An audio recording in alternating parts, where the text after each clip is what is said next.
Kalau tuan-tuan jumpa benda-benda hak garang tengah jalan, samsing ke, anjing ke, orang gila ke, okey, suami kita panah baran ke, akak-akak apa doa. Abang-abang dapat isteri yang kuat beleter tu, baca doa. Balik-balik duk beleter, duk orang tu kurang tu duk belebek, baca doa ni. Tak cakap apa maghrib tu, dia nak baca doa ni. Saya pernah ceramah di satu masjid, dia berdiri kat pintu tu, dia menjerit kat saya, "Woi Kazim, bodoh." Woi, garang ni, apa siapa ni? Jaga ha, dia main, dia langkah bahu orang, Yang saya suruh nak rela seorang pun tak tahan. Saya baca doa ni tuan-tuan, terus dia duduk sebelah ni, saya tepuk belakang dia.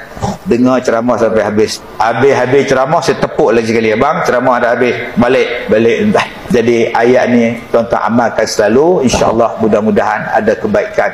Jumpa dengan samsing-samsing kampung dusun ni. Bismillahirrahmanirrahim. Minha khalaqnakum wa fiha nu'idukum wa minha nukhrijukum taratan ukhra. Baik, lagi sekali serentak dengan saya. 1, 2, mula. Minha khalaqnakum wa fiha nu'idukum wa minha nukhrijukum taratan ukhra. Itulah ayatnya.